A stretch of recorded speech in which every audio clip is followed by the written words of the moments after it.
we are. I've chosen an awkward angle here. Can I lean in? I'm in a different chair. Well, it's because we're trying to continue to socially distance. Which is a bit strange since we're in the same bubble, but anyway. We are in the same bubble. We are now live. So, good evening, everyone. Thank you for quickly joining us in the aftermath of the budget today. And I feel a little bit like the budget will have crept up on everyone because another big thing happening today, and that is alert level 2. So I haven't been outside the beehive. I don't know about you. I went out briefly earlier this morning to get a coffee, and there definitely were more people around. And I could see what appeared to be a queue at one of the barbers down on Lambton Quay. But it was nicely spaced out? Oh, absolutely. Wellingtonians are very good like that. Separated. Apparently, I should cease to use the word spaced out when referencing... At least we start that again. Social distancing, everybody. Some people may not have, of course, registered that there is the big delivery of the budget today. And so that's something that usually a government would spend a huge amount of time doing preparation for, and we did. Months and months of work went into the budget, but of course, as soon as COVID-19 hit, we knew that our budget needed to be part of our plan to respond, to recover, and to rebuild. And so that's what we've done. So, Grant, tell us a little bit about, from your perspective, how this builds on really phase 2 of our plan to rebuild after COVID. Yeah, so obviously the responding to COVID phase is what we've all been going through together, and it's been an amazing and brilliant job that New Zealanders have done in controlling the virus. And so what we want to do is take the team of 5 million, and we've now got a new job to do, and that's the economic recovery and rebuild for New Zealand. And so the budget today was really kicking that off from our perspective. And as you've said publicly, jobs.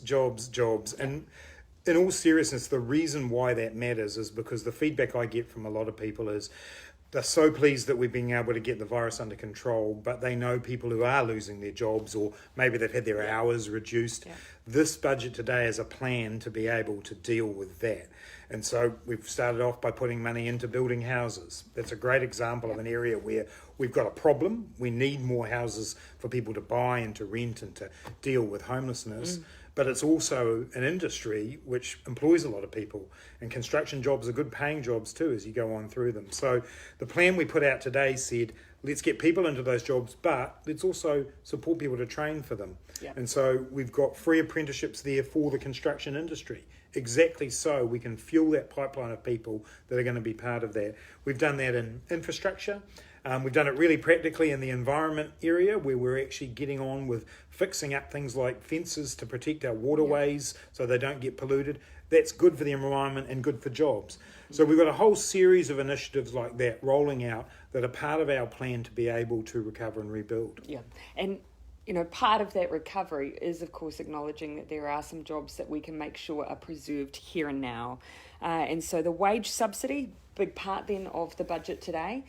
We are looking to try and make sure that we preserve, and in this budget we're looking to preserve up to 140,000 jobs through things like the extension of the wage subsidy. So another 8 weeks that will continue to run for. Yeah, and that's for businesses now who have had a 50% loss. It was 30% at the start for the first scheme. Now we've moved it up to the 50%, and that's really targeting tourism, hospitality, retail, the sectors that aren't quite getting going properly yet. No, in level 2, a lot more activity in the economy. But we'll need a bit of time to recover. They will. So that extension to the wage subsidy scheme kicks off as soon as the original one ends, which is about the 9th of June, and goes forward from there for another 8 weeks to help those businesses just get themselves back going again and help make sure that people stay employed. Because wage subsidy scheme so far, 1.7 million people have benefited from that and stayed employed, stayed getting paid.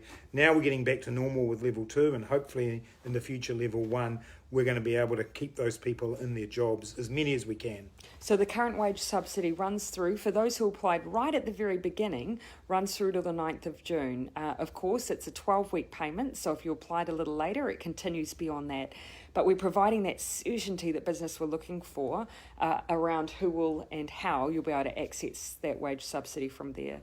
But Grant, one of the things that for me is a real standout in the way that we're responding with this plan is to actually be able to look back in, say, 3 years' time and say COVID was a point in time where we could either have further entrenched problems we already had our housing crisis, our skills shortage, our environmental issues, our child poverty issues, or a chance for us to actually respond to each of those in the way that we generate jobs and respond to the COVID crisis. So for me, 8,000 more public and transitional houses. We actually have housed our chronically homeless in our response to COVID-19, right, which is incredible. So more houses to house those who have been without housing, food in schools to support children in poverty and create jobs, free apprenticeships to deal with the skills gap, and the environmental jobs. So it's legacy projects as we rebuild. It is, and those free apprenticeships really matter. I mean, I can remember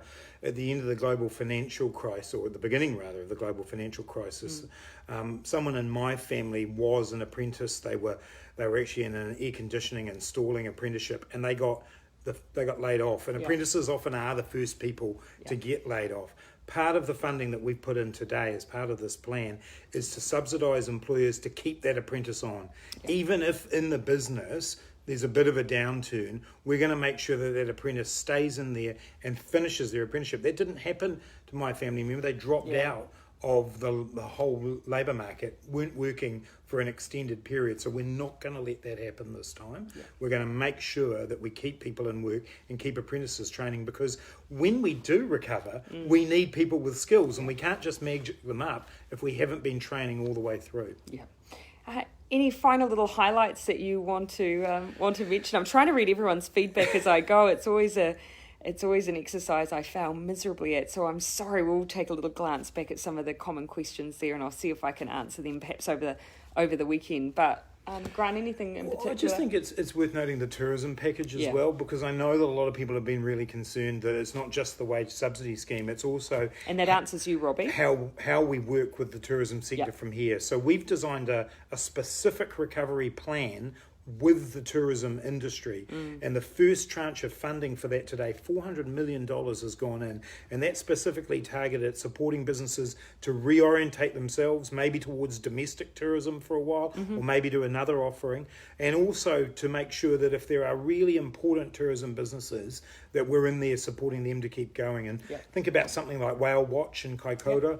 You know, that's so important to that whole community. It's actually doing okay, but that's an example of the kind of business that we want to be able to make sure it does keep going through all of this. So that was a real highlight for me. And there's a couple of packages coming up too, one of which I know really matters to you, which is in our arts sector. That's right. I mean, the arts has been devastated by COVID, of course. So many of our artists rely on either on the ability to tour or the ability to perform, obviously, in front of an audience, and that's been hit hard. And so we have developed up a package for the arts sector, but we're just going to wait a couple more days before we provide that publicly.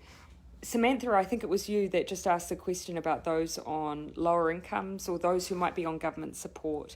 Actually, for those New Zealanders, they were part of our first phase of the response. One of the first things we did. That's right. So we've always talked about the 3 phases of our plan. The first was respond. So even before we went into lockdown, we unveiled a package that included, from memory, it was $2.8 billion, that included a $25 increase in benefits, a doubling of the winter energy payment, and today you will have seen that we've actually extended the support for those who are supporting children who are unsupported, and it's an old turn of phrase, the orphans benefit as well, plus food in schools. So those are some extra initiatives as part of our recovery package too.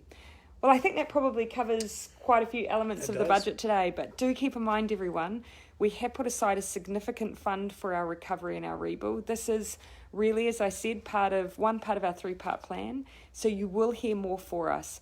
One of the key things, I think, the key successes for us in our health response to COVID-19 has been the fact that we've been quick to move, we've been agile, and we've been responsive. We're going to apply those same principles to our economic recovery as well. So continue to keep an eye out for the more we have to say on all of these elements of our recovery plan. But to all of you at home, thank you for tuning in. Thanks for joining us on what is, unfortunately, an awkward angle that I have. I don't know how else I could have... But then if I lean back... that's not any... But see, I can't even see the screen that's not better. Not so there was really no good way to do this. Thank you for joining us. Thanks for tuning in to see the Minister of Finance's new tie. We should give a shout out about the new tie. This is a tie, a handmade tie from Stitched, from Claire at Stitched, who made this especially for us, a small business up in the Auckland area, I think. North, just outside of Auckland from memory. Fantastic, beautiful tie. So thank you very much, Claire, for that. Which is a reminder too. One of the things that's come out of this whole period with COVID-19 in New Zealand is the importance of supporting New Zealand businesses, supporting your local community. They've done it hard.